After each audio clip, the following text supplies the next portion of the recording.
Kadri siku zinavyozidi kwenda tokea kifo cha mwanamitindo Starlet Wahu ambaye pia ni dadake kasisi Victor Kanyare, watu kadhaa wanaendelea kujitokeza sana, visa tofauti kuhusiana na maisha yake John Matara ambaye ni mshukiwa mkuu katika mauaji yale.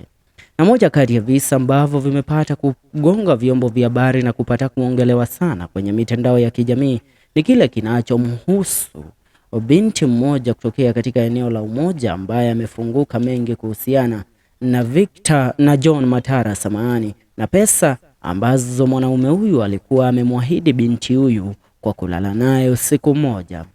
Several women have come out to allege that they went through what they went through in the hands of murder suspect John Matara.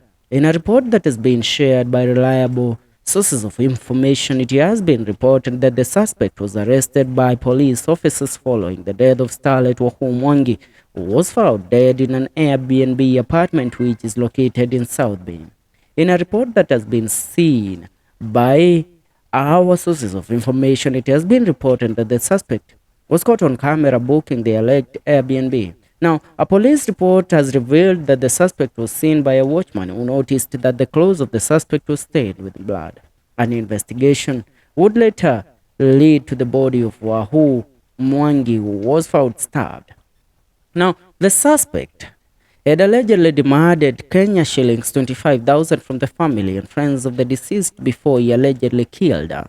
He was arrested by police officers who found him seeking medical attention at Magadi Hospital. This is happening at the same time when it has been reported that a woman from Umoja had this to say in regards to this alleged killer.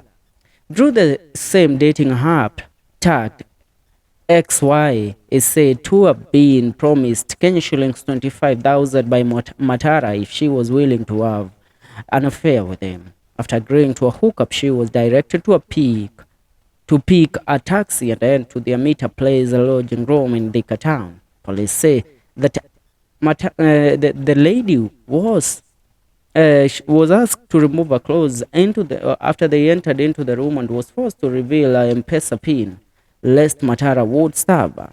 The renowned alleged serial killer went ahead to take all the money that the lady had in a phone and in a M-Pesa, yaani pesa shilingi 25,000 zinakupeleka kwa mlango wa kifo.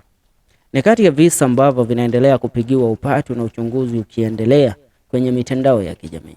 Now, these cheap gold diggers, maana hawa mabinti tutawaita gold diggers, maana kama si hela alikuwa ameajiriwa angekwenda kule na kwenda kutaka kuwa na mahusiano na yule jamaa na pia kumtolea mavazi yule jamaa. Ni kati ya story ambazo zinaendelea kugonga vyombo vya habari. Sisi tupo hapo kwa ajili yako, tutaendelea kukujuza kadri masaa na dakika zinavyozidi kwenda, so kuhusiana na ni kipi ambacho kinaendelea. Make sure una subscribe, tuungane katika video zetu zijazo. Hii ni FM Show KE.